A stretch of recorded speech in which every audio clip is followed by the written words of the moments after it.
E agora nós vamos para a sessão 4. Então deixa eu já colocar aqui o tempo em 12 minutos. Foi. Então, o comentário sobre o texto raiz. Ó filha de Brahman, nós já explicamos que isso tem a ver com a disciplina moral, né? Mountain of white crystal come from or rise out of a ocean of milk. E aqui, o oceano de leite faz surgir a montanha de cristal, né? E a interpretação dada pelo aluno do Jamia Shaibá, né? Então, nós temos aqui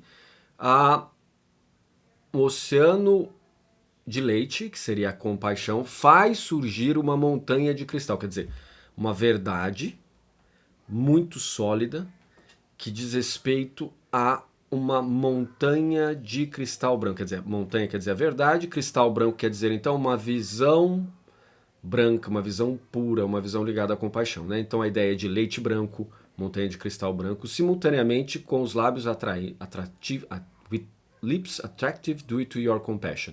Simultaneamente com os lábios que atraem devido à sua compaixão. Quer dizer, há uma transformação já aqui do apego, né? Então a gente olha para os lábios muito atrativos, muito atraentes e percebe o quê? Uma certa sensualidade, a ideia, né, muito ligada aí ao kamadato, né, que a gente chama dentro do budismo, que é a ideia de desejo, né, ligado à sexualidade, né? Então, e aí é transformado em compaixão, né? A ideia de compaixão como aquilo que transforma a sensualidade, a compaixão que transforma a, o apego pela atração sexual. A gente não pode esquecer que nós não estamos dentro do registro cristão aqui do pensamento, né?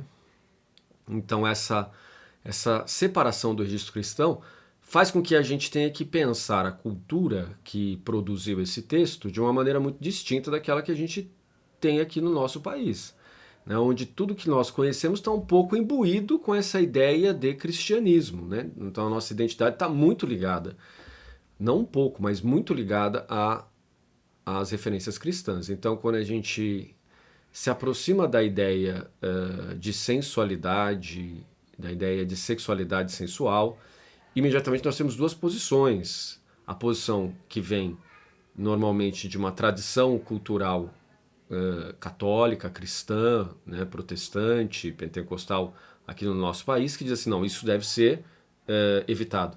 E nós temos uma contracultura, que seria a cultura universitária, a cultura secular, que diz não, ao contrário.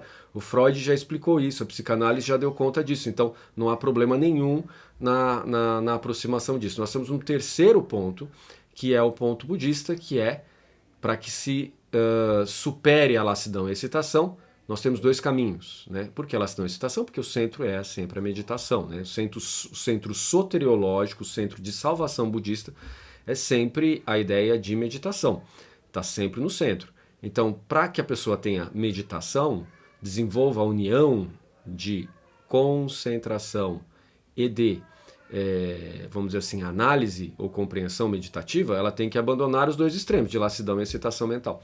Então, para isso, ela tem que, de fato, se afastar dessa atração pelo temporal, né? Pelas ações que são mais temporais, mais ligadas aos impulsos sensoriais, tá bom? Então, e ela prefere entrar num estado de contemplação, né? Então, esse estado de contemplação é marcado pela ideia de shamatha, inicialmente, e posteriormente pela ideia de dhyana.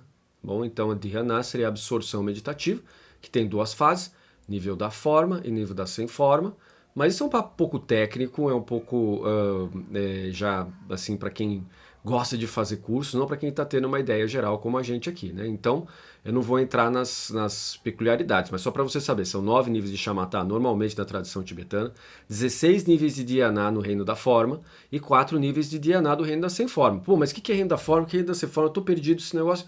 Não, não vai ter jeito, né? Nós estamos diante de uma cultura de 2.500 anos que continua muito viva até hoje e que não está dando sinal de que vai desaparecer. Então é necessário que a gente aprenda a pensar o mundo diante de outras culturas, de outras perspectivas, que são muito interessantes e que cada uma delas vai falar que a sua está mais correta que a outra, isso sem dúvida alguma, mas que a gente, deve observar de uma maneira, vamos dizer assim, aberta e que permite que a gente enxergue as diversas composições diferentes que existem no mundo, né? Isso é bem interessante, tá bom? Então nós estamos diante de algo que é sempre centrado na ideia de concentração meditativa ou de meditação analítica e que não quer evitar as questões de excitação mental, que vem através da ideia de lábios atraentes, beleza física e etc. E o outro lado de lassidão mental, que é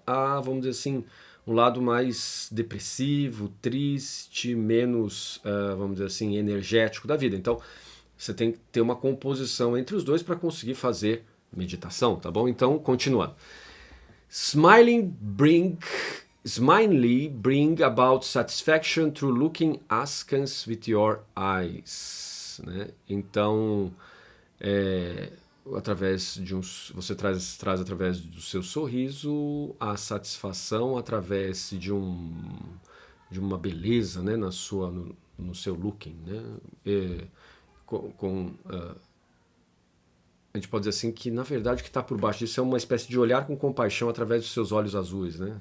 Então, a ideia aqui seria uma união entre compaixão e a ideia de libertação pelo Nirvana, que traz a poética como centro, né? E essa poética está ligada a 12 categorias de modos de escritura vamos dizer assim, da cultura religiosa budista. Tá bom? Então, mas existe um cânone budista? É uma maneira bem cristã de observar a coisa que a gente chama de cânone, porque nós não estamos diante de uma verdade revelada. Nós chamamos de cânone, claro, né? Assim como nós falamos Ocidente, Oriente, por uma questão assim, de costume, mas traz problemas chamar de cânone budista, tá bom? Mas assim, né, vamos dizer assim, num viés contemporâneo de desconstrução da ideia de qualquer coisa que seja que não converse em diálogo aberto com os outros, nós podemos usar a palavra cânone, como não podemos usar a palavra cânone, tanto faz, entende? Usar ou não usar. Mas vamos dizer assim, dentro dessa coleção escritural budista, nós não temos a ideia de nirvana, né? E essa ideia de nirvana traz consigo a ideia de uma composição que escapa à nossa linguagem. Portanto, esse escapar à nossa linguagem traz consigo a poética, né? Porque a poesia é aquilo que alcança esses limites da linguagem prosaica, né? E aí então aparece essa ideia de poética, tá bom? Então, Indranila Eyes, né? Indranila Eyes, aí tem a ideia de uma raiz que é azul e Indra seria de grande poder, né? Então, uma visão, né, tem uma visão de grande poder azul porque fala do Nirvana, né, daquela eternidade do céu que eu tinha falado na sessão anterior. E liberate the dark confinement of mind into 100,000 very bright lotuses of the intelligence of discrimination through letting loose the arrows of your blue lotus long drawing eyes. Aqui é uma repetição daquilo que estava, né, no verso original, e libera da escuridão do confinamento a sua mente de centenas de milhares, através de centenas de milhares de lótus muito brilhantes, de inteligência da discriminação, lembrando da sétima consciência, né, de uma perspectiva Yogacarya, through letting loose the arrows of your blue lotus, através dos disparos dos lótus azuis, das flechas de lótus azuis, dos seus olhos longos, bem desenhados e de olhos azuis, né?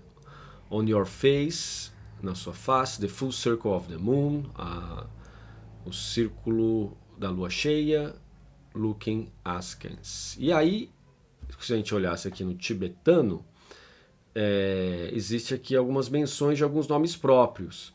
E aqui não aparece no texto, né? Mas aqui nesse item D, aqui acho que aqui, tá vendo? Tá vendo? Foi omitido. Tá vendo? Nagwan Palden.